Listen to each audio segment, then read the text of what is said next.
Bienvenue à cette table ronde. Donc, gouverner l'intelligence artificielle de façon responsable, de la réflexion à l'action, governing AI responsibly from thought leadership to action. La confiance dans l'intelligence artificielle est primordiale pour tirer parti du plein potentiel de cette fameuse technologie. La définition des grands principes et des éléments de cadre de l'intelligence artificielle responsable est donc essentielle, mais la mise en pratique de ces différents principes l'est d'autant plus si on souhaite développer une confiance et mitiger la portion risque. Joignez-vous à nous lors de cette discussion où on met de l'avant les éléments de gouvernance à prioriser pour passer de la réflexion à l'action. On a des exemples concrets qui vous seront présentés pour vous laisser des pistes de réflexion et pousser plus loin, donc, cette réflexion quant aux étapes à mettre en place au sein de vos organisations. Notre animateur aujourd'hui, M. Jonathan KELLY, sous-ministre adjoint à la transformation numérique gouvernementale et chef gouvernemental de la transformation numérique, ministère de la Cybersécurité et du numérique du Québec. Ensuite, comme intervenant, M. David MAROTTE, leader pour le Québec, données et intelligence artificielle chez KPMG. Bonjour. Et John Huey, National Security Officer for Microsoft Canada. Thanks for being here. So, Jonathan KELLY, je vous laisse prendre la parole. Est-ce que vous entendez bien dans les écouteurs? Deuxième essai. Ah! Là, vous êtes avec nous. Donc, ça montre, c'est pas arrangé. Donc, bonjour. Ça va être un plaisir pour moi d'animer ce panel avec des experts. Évidemment, l'intelligence artificielle, c'est un des sujets de l'heure dans le monde du numérique. Ça suscite beaucoup de passion, ça suscite beaucoup de préoccupations en même temps. Donc, même si aujourd'hui nous sommes dans une conférence principalement sur la cybersécurité, c'est quand même essentiel de faire un tour d'horizon global de la question. C'est pour ça qu'on est privilégié d'avoir avec nous aujourd'hui deux spécialistes qui vont nous donner des perspectives différentes sur le sujet. Donc, sans plus attendre, je passerai la parole à John pour se présenter et débuter. Well, it's great to be here. And in addition to my role as Chief Technology Officer, I also have the privilege of being the responsible AI leader for Microsoft Canada. And this is important because as we look at the Canadian marketplace, organizations and individuals are concerned about the trust that trust in AI solutions. And this has the potential to slow adoption from businesses and also slow people from using these tool sets. And our friends at KPMG have done a number of studies, international studies, one with the University in Australia, that suggests that Canada lags the world in their adoption and trust in AI, as well as Canada lags in the US for adoption of AI in those communities. And so it's critically important that we establish foundations of trust, establish a new dialogue around AI, and certainly in face of the media storm that we see around generative AI and the hyperbole that's there. Now, to be clear, Microsoft is optimistic about the power and potential of AI. We see AI as really helping solve some of the world's toughest challenges, helping solve climate challenges, health challenges, disadvantaged people's challenges across the board. We're clear-eyed, however, about the risk. And so while I'm glass half full, we understand that there are risks that are there. It's important to note that it's almost 9 years since Satya Nadella took over as CEO of Microsoft. And what's important about that 9-year anniversary is that Satya set a new direction for the company. He established Microsoft as an AI and cloud-first company. And you might recall when he first took the reins, he says, history in ICT, people don't respect history. They only respect innovation. And he really charted a new path for new innovation for us as a company.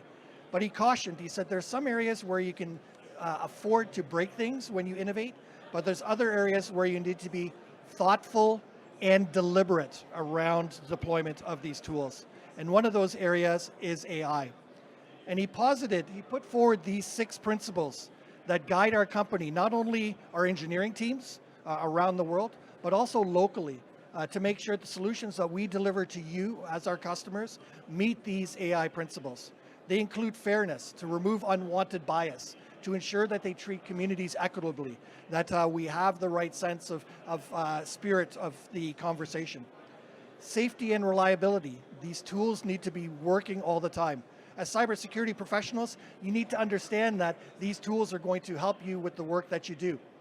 They need to address new security and respect privacy rules. As you introduce AI tools, they can expose new risks to your environment, and you need to ensure they address that. They need to be inclusive, need to ensure that they embrace those people that have special access requirements, that people that perhaps have speech impediments, that the AI waits until they're completely finished their utterance before making their reasoning. And these are founded on transparency and accountability. So transparency, allowing you to know where these tools are used, how these tools were developed, where they should not be used, and accountability, being accountable to you, our partners, and the end constituents.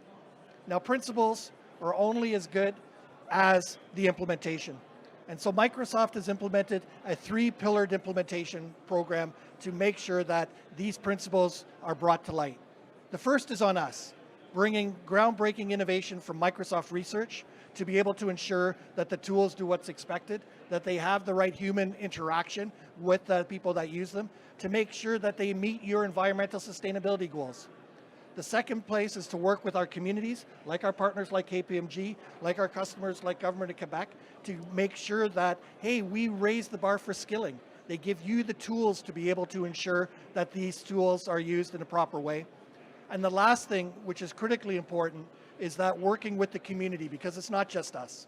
So working with governments, working with civil society, working with academia, working with MILA here in Quebec and other research facilities, working with the Canadian Civil Liberties Association to make sure that we address all their requirements. This is a journey that we're on together. We're deploying these tools, and we've learned a lot as we've deployed them. We've put in place the foundation to ensure that you have the responsible AI, that you have that trust and confidence. We'll work together in that shared responsibility to ensure that Canadians can seize the opportunity of these tools to increase prosperity and ultimately increase the security of the environments that they're running. And with that, I'd like to pass it over to Merci. John, David. Oui, merci, Jonathan. En fait, moi, je suis en charge de la pratique Data and AI chez KPMG. On est 125 personnes au Québec. Ma contribution aujourd'hui, c'est de vous parler un peu des apprentissages puis des cicatrices qu'on a dans le dos des 22 projets de Gen AI qu'on fait actuellement. Ce qu'on peut dire, c'est que c'est la première fois dans toutes mes années de technologie que je vois les conseils d'administration puis les équipes exécutives des grandes entreprises du Québec intéressées à une technologie aussi vivement. Pourquoi? Parce que ça transforme le modèle d'affaires. Puis c'est une technologie très puissante, mais qui est aussi puissante pour la force du bien, mais est aussi puissante pour la force du mal. OK? Puis on parle de gouvernance, puis souvent c'est un galvaudé, mais l'importance de mettre une gouvernance rapidement, OK, en organisation va sauver énormément de problèmes dans le futur. Un sondage que mon équipe a réalisé, c'est qu'on a réalisé que dans les clients qu'on a sondés à travers le Canada, 20 de la communauté employée utilise ChatGPT public, la version d'OpenAI, dans le cadre de leur travail. On sait que cette version-là garde l'information, apprend de ton modèle. C'est qu'imaginez-vous les risques de data leak, puis les risques organisationnels, réputationnels que les organisations ont. Puis nous autres, quand on fait des interventions, on voit que déjà, il y a des petits villages gaulois qui utilisent ChatGPT dans leur quotidien parce que le mouvement coopératif de mettre en place une gouvernance puis encadrer l'IA générative n'est pas assez rapide pour soutenir la soif qui comble la pénurie de main-d'œuvre et tout ça. Fait qu'à travers ce qu'on va faire aujourd'hui avec Jonathan, j'espère vous partager des exemples concrets sur comment on l'utilise, comment on implante l'IA générative, du conseil d'administration jusqu'aux opérations quotidiennes de votre entreprise. Justement, David, je vais continuer avec toi. Donc, comment les organisations, les acteurs du secteur public, dont je fais partie, peuvent gérer de manière proactive les risques liés à l'IA responsable? Oui. Si je me fie sur les clients avec qui on travaille, qui sont très avancés, la première chose, c'est l'éducation et la sensibilisation. OK? Ça fait que, ils ont formé leur conseil d'administration, leur équipe exécutive, ils ont organisé plusieurs forums de sensibilisation des communautés employées. Puis, ils ont tout de suite monté un task force, Jonathan, avec des différents groupes à l'interne, le groupe d'audit interne, le groupe évidemment de sécurité, TI, des business units pour dire, OK, comment on va gérer ça? Parce que c'est une technologie qui peut transformer complètement un modèle d'affaires. Donc, il faut travailler en équipe, il faut mettre cette gouvernance-là en place, puis qu'on définisse une stratégie qui est claire. Puis, c'est plate, mais plus tu sensibilises les gens, plus ils ont le même lexique, ils vont être capables de travailler de façon concertée à mettre en place des fondations de gouvernance, puis des fondations qui vont respecter les critères que John parlait, au niveau de la fiabilité, la sécurité, puis la responsabilisation organisationnelle. Ça fait que it starts vraiment avec l'éducation, mettre en place la gouvernance, puis je vois même des organisations qui ont mis un sous-comité de leur conseil d'administration pour gérer toute l'initiative IA, pour s'assurer que ça soit vraiment quelque chose qui est stratégique, qui reporte directement au niveau du conseil d'administration. Donc, c'est plus juste quelque chose qui reste au niveau de l'informatique, c'est rendu une préoccupation organisationnelle. John, je passerai à toi maintenant.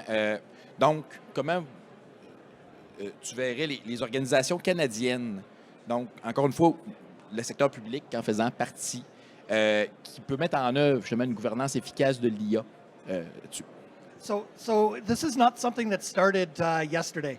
This is something that's been going on for many, many years. And, I put a spotlight on the federal government, on Treasury Board Secretariat with their automated decision-making guidance. So they put in place policies long ago to demand that departments do impact assessments of their tool sets, provide inventories, and make sure that they put in place the right governance models within that.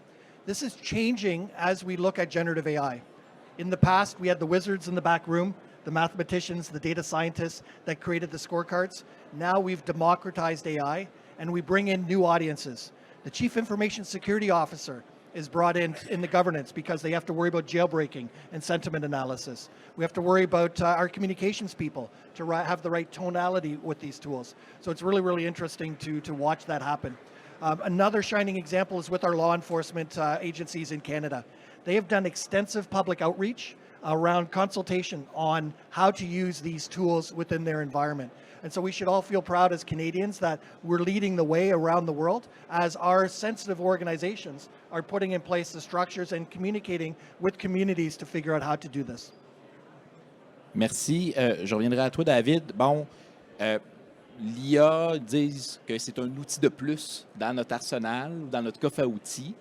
Mais je ne pense pas qu'on introduit ça comme n'importe quel outil. Donc, on a beaucoup de gens en cyber ici. Donc, c'est quoi les cyber-risques dont il faut tenir compte en introduisant l'IA dans les organisations? Oui, je pense là-dedans, la cyber a deux chapeaux. OK, Jonathan, tu as le chapeau de bien encadrer les initiatives organisationnelles, mais tu as le chapeau de protéger l'organisation. Puis on a vu, puis vous pourrez en parler avec mon collègue Guillaume Clément, qui est ici, qui gère notre pratique de cyber chez KPMG, mais on a vu une croissance dans le nombre d'attaques qui d'IA générative. Puis, on voit... Est-ce que vous m'entendez bien? On dirait que le micro coupe. Sophistication des attaques est beaucoup plus grande qu'on avait. Puis on a vu le cas d'MGM, là, vous irez voir là-dessus, ransomware de 100 millions, mais qui ont utilisé des technologies d'IA générative pour rentrer dans leur système. C'est que la première étape, c'est le CISO, puis le groupe de cyber a un rôle extrêmement critique dans le comité de gouvernance pour bien encadrer, OK, pour protéger l'organisation, protéger les données, mais aussi comment tu adaptes tes processus de gestion d'incidents. Comment tu adaptes toute ta gouvernance de cyber pour traiter des nouveaux cas comme les billets, okay, des nouveaux cas comme de la malintention dans tout ce que tu fais dans ton day-to-day. La deuxième chose, c'est investir dans les connaissances du groupe cyber parce que je peux vous dire que faut réfléchir, on se fait attaquer régulièrement par différents types d'attaques, que là, il faut monter en compétence non seulement nos gens, mais nos technologies pour pouvoir répondre à un plus grand volume et des attaques qui sont beaucoup plus sophistiquées. C'est déjà difficile. Actuellement, on est attaqué. Là, on arrive dans un monde, puis la question a été écrite au futur, mais je la mettrai au présent. C'est comment, John, on peut se préparer à un futur où l'IA fait partie de l'arsenal cyber, des fois utilisé à mauvaise fin?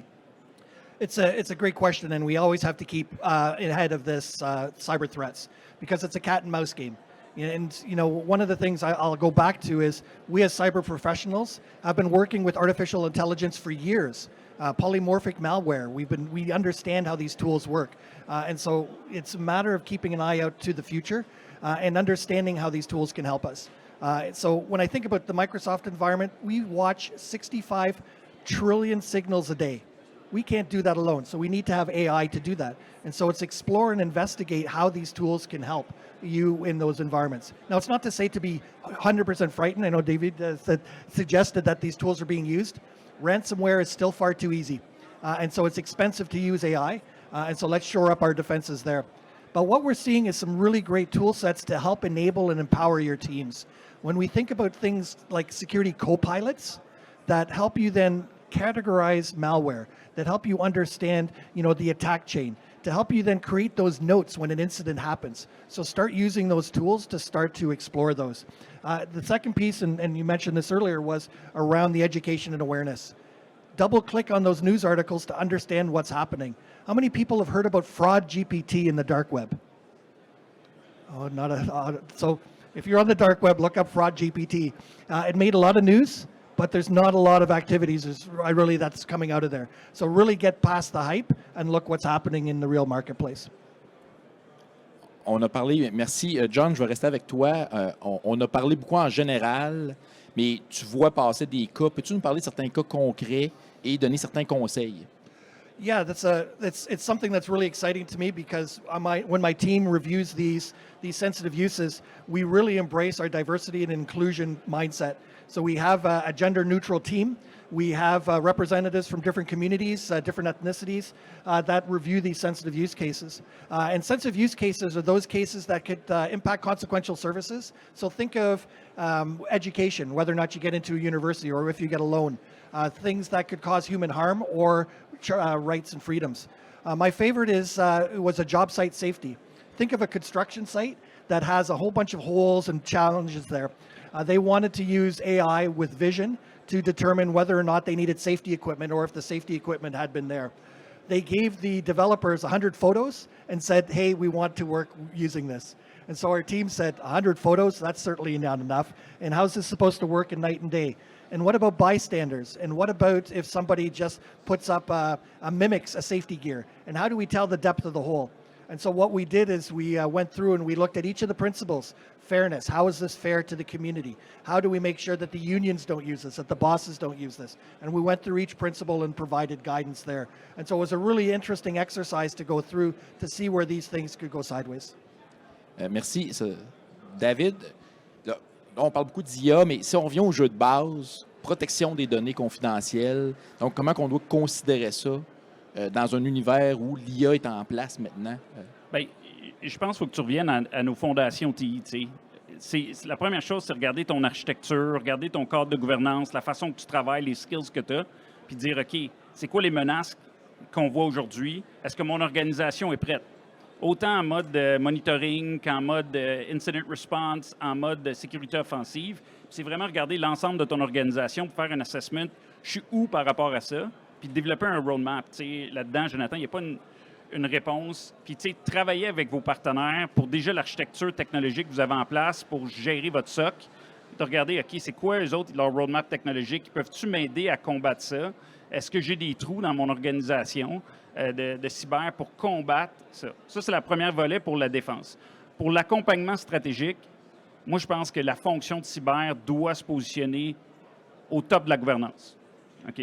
Puis travailler avec eux autres pour dire, OK, accompagner l'organisation. Puis là, je vois plusieurs organisations qui font 1, 2, 3 use cases. OK? Mais c'est là que tu mets tes fondations de contrôle, puis tes processus pour s'assurer que quand tu vas être à 15, 20, 30 use cases que tu vas implanter, que tes contrôles vont déjà être en place, puis le knowledge de l'organisation va déjà être en place pour t'assurer que ce bébé-là grandit bien dans votre organisation. On veut avoir de l'IA, on va avoir de l'IA générative, mais le cauchemar de bien des gens dans la salle et dans la conférence ici, c'est les fuites de données.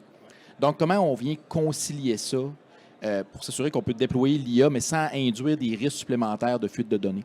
Ça, c'est vraiment un super bon point. Il y a deux volets que j'aimerais dire, Jonathan, sur les données. Là.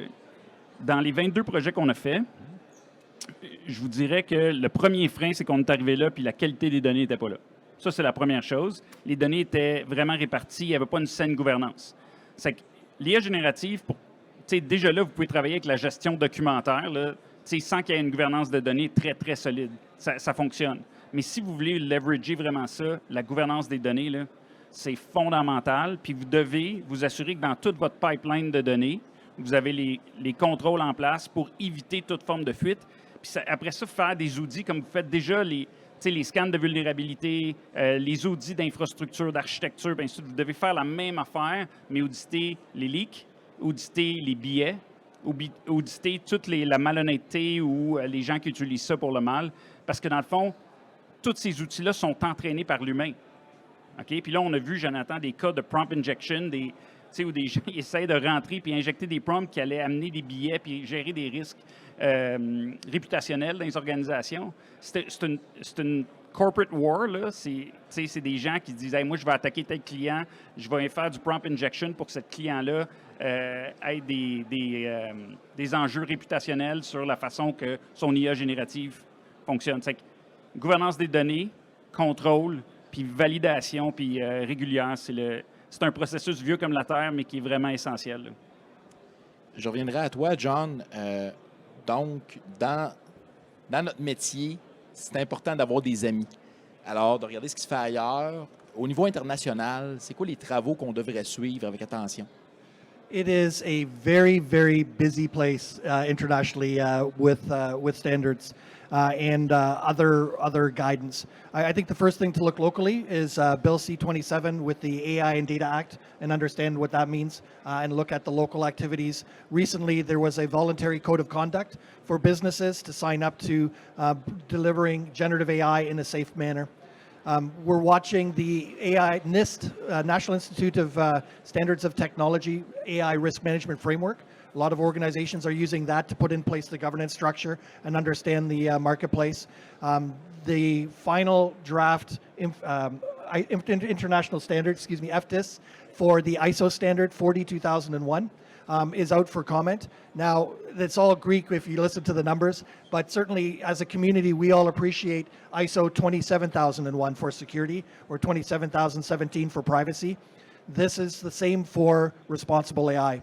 That's out for ballot, and so you look to see a new standard at the end of the year or coming into early next year.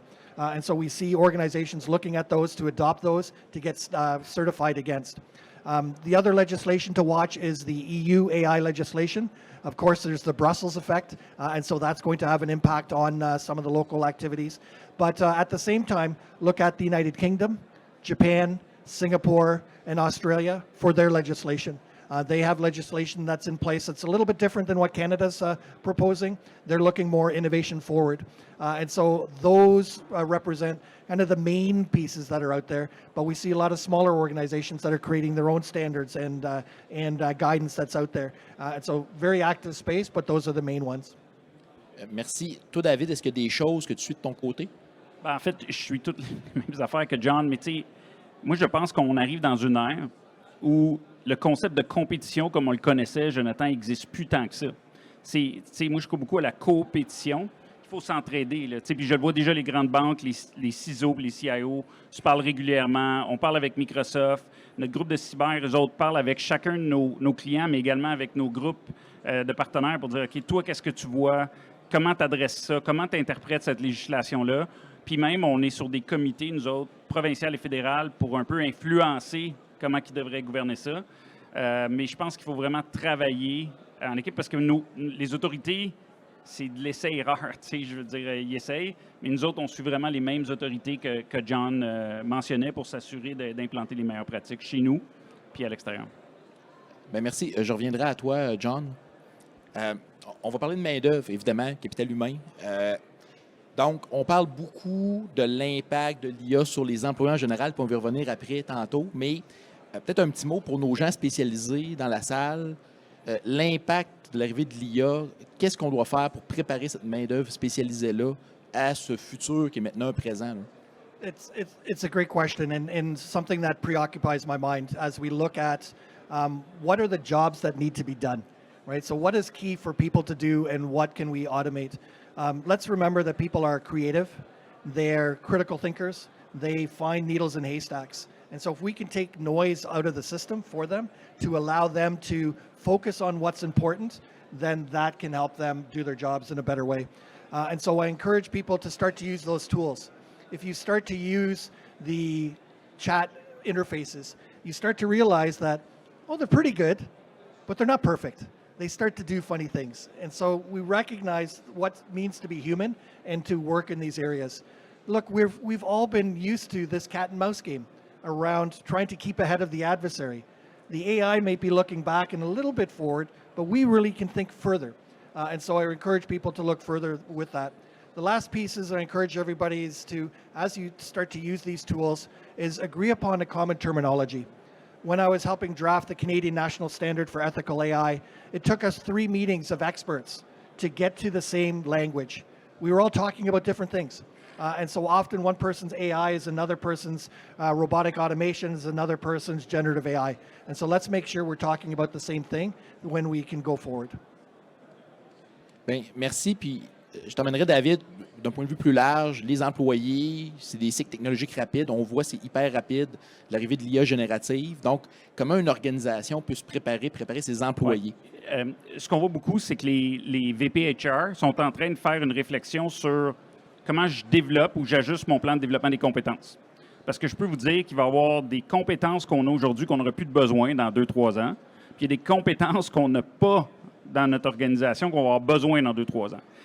Puis moi, je crois beaucoup que l'IA générative va redonner une forme de pouvoir aux utilisateurs de consommer les données sans passer à travers une demande ou un request ServiceNow dans leur système de billets. Okay? Ils vont pouvoir consommer le data. C'est le rôle du groupe de data, le rôle du groupe de sécurité est hyper important. Mais après ça, moi, je vois des organisations qui forment les business unit leaders à comprendre comment la technologie fonctionne, comment l'utiliser, puis comment consommer du data pour qu'ils deviennent le plus autonomes possible. C'est que les meilleures organisations avec qui je travaille aujourd'hui, là, je vous dirais que 50 de leur communauté d'employés étaient formés sur l'IA générative puis sont en processus de formation sur le prompt engineering. OK? Sont en train de mettre en place des versions de ChatGPT privées, OK, qui est sécuritaire. Puis là, ils commencent à développer tranquillement des features pour qu'on bâtisse la compétence auprès des employés, mais pas seulement les gens de technologie. Comme je vous disais tantôt, les gens de cyber doivent avoir une compréhension poussée de ça pour pouvoir protéger l'organisation puis encadrer son développement. Mais les gens d'affaires, si on veut qu'ils réinventent notre modèle d'affaires puis qu'ils sont capables de faire plus avec le même groupe ou avec moins, rappelons-nous qu'on vit dans une pénurie de main-d'œuvre, bien, il faut qu'ils comprennent comment fonctionne la technologie puis comment l'utiliser pour que ça fonctionne le mieux possible. Bien, merci. Je te garderai peut-être pour une première conclusion, c'est que des fois, on voit les risques, les enjeux, on a envie de remettre le robot dans la boîte, mais le robot, il est sorti de la boîte. On ne pourra pas le remettre dedans. Et les bénéfices sont importants de l'IA. Donc, c'est quoi les premières étapes qu'une entreprise, qu'une organisation devrait faire maintenant pour bénéficier et bien gérer les risques de cette technologie? Ouais. Moi, je pense que éducation, awareness, comme disait John, ça, c'est fondamental. Pour éviter le noise dans l'organisation, que tout le monde en parle, tout le monde a une opinion, tout le monde sort dans des meetings. « Hey, Samsung s'est fait hacker », puis là, que tout le monde ait peur. T'sais. C'est que des fois, on part avec des feux qui n'ont pas lieu d'être. Okay? C'est que l'awareness, l'éducation. Puis après ça, je pense que c'est de réunir un comité de discussion sur OK, comment on va vouloir gouverner ça chez nous. Parce que ce n'est pas une question est-ce qu'on va utiliser ça, c'est une question comment tu vas l'utiliser. C'est qu'essayer, moi, je ne suis pas très centralisateur dans la vie, mais je pense que la gouvernance, il faut que tu sois centralisateur pour éviter qu'il y ait de la gouvernance boiteuse qui s'installe dans votre organisation. C'est awareness, mettre la gouvernance, puis aller avec la théorie du petit pas parce qu'il y a beaucoup de hype dans cette technologie-là. Puis il faut s'assurer qu'il y a un ROI pour implanter des use cases. C'est que moi, c'est ces 3 points-là, Jonathan, que je te dirais. Bien, merci, John. We have a tremendous opportunity. I've spoken with more boards of directors than ever before. And it's almost that GPT has become the Kleenex of AI. So it's on the board of directors CEO's mind. Take the opportunity to get in there. Take the opportunity to have your voice heard as cybersecurity professionals, as implementers that, look, these tools can help you in your job. They can help your organization. They can help you remain safe. So take that opportunity along with the education and awareness. Messieurs, merci beaucoup. Ils sont très bons, hein? On les applaudit, merci. Il nous reste une dizaine de minutes. We have a couple minutes for questions. On a vu beaucoup de gens hocher de la tête durant la présentation. A lot of people nodding their head. So if you have any questions, comments, please step forward. We have a microphone in the middle there. Would love to hear your thoughts, questions also. Est-ce qu'on a des questions dans la salle? Oh!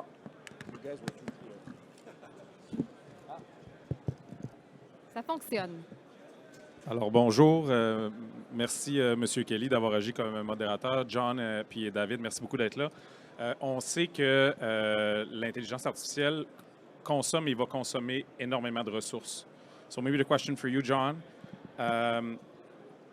Do you want me to switch? I'm sorry, John, for that. What's the commitment of Microsoft around ESG and how it will balance and align with our engagement around the environment? It's a great question that comes up often. Organizations in Canada are now more and more focused on environmental sustainability and how they can meet their goals. Remember that Microsoft has carbon emissions goals of being carbon negative by 2030 and removing all the carbon from the atmosphere that we've created since we started as a company by 2050. We also have committed to be water neutral by 2030 as well. And so when you think of carbon from electricity perspective for data centers and water for data centers, you know, the use of Microsoft's data centers and AI helps you meet your commitments because we've made the commitment to run these tools. Now, let's be clear, this is early days for these tool sets. And so in the early days, you work out and you experiment to get these tools to do what you need them to do. As they evolve, you get more and more efficient. And we see this really interesting phenomena of little data. So we start off with big data, and we have models with trillions of parameters. But now we see open source models with hundreds of thousands or just millions of parameters.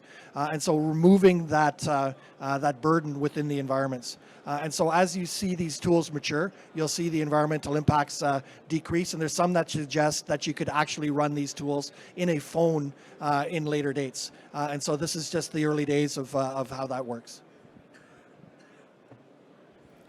Merci beaucoup. D'autres questions? Any other questions?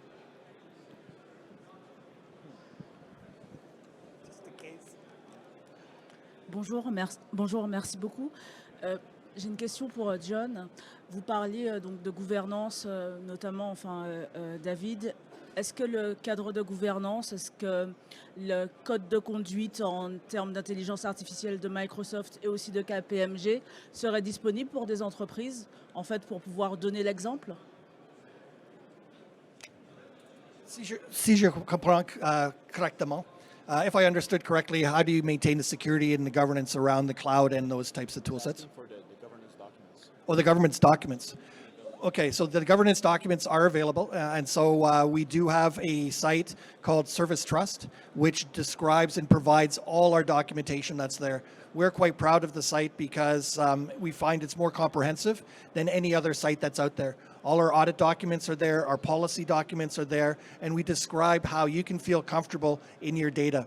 And you'll get tired of us saying, your data is your data. We do not train off your data. We do not use your data in a secondary fashion. Here's how we protect it. And so all that information is available, and I can share the URL with you afterwards. Donc, merci beaucoup. Est-ce qu'on a d'autres questions? Do we have any other questions? Yes.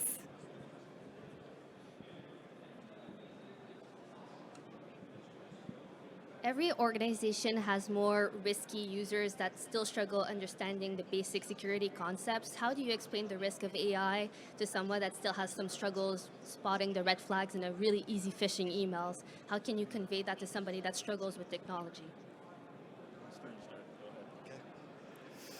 I think it's making these tools approachable, and it's providing then some simplified ways to recognize when people should pay attention. So think about your email. You might have recently seen that now when you receive an email from someone outside your organization, it will say external, or it will say, hey, you haven't received email from this person before. And so the industry and those of us in industry that are building these tools recognize that we need to give people gentle nudges. We need to help them along. We can't assume that they're going to be able to tell the difference between a Russian character set O and a number 0. And so trying to have those things recognized, putting highlight in the emails, tools like that are going to help those individuals that perhaps are a little bit more concerned. And I feel this pain every day. My dad, I call him Clicky McClickface. He just wants it to go away, and I end up having to go clean up his machines. And so these two tools have helped me not visit there as often, but it is a continuing challenge. Yeah, and you'll see in the next year, there's certain tools coming out like the Copilots. I don't know if you heard of the Copilots from Microsoft, which is basically high-level manner. They'll integrate Gen AI to each of the Office Suite, Outlook, Teams, and this, the way you configure them, can really help also in certain aspects of teaching and protecting your organizations to these users that are a bit more volatile. The last thing that I might put onto that is, this is not just us as industry, it's not just you as companies. Governments are working very, very hard to float all boats, so to speak, to help small businesses, to help individuals get more cyber safe. And perhaps there's an opportunity there to help educate and awareness. Absolument. Merci beaucoup.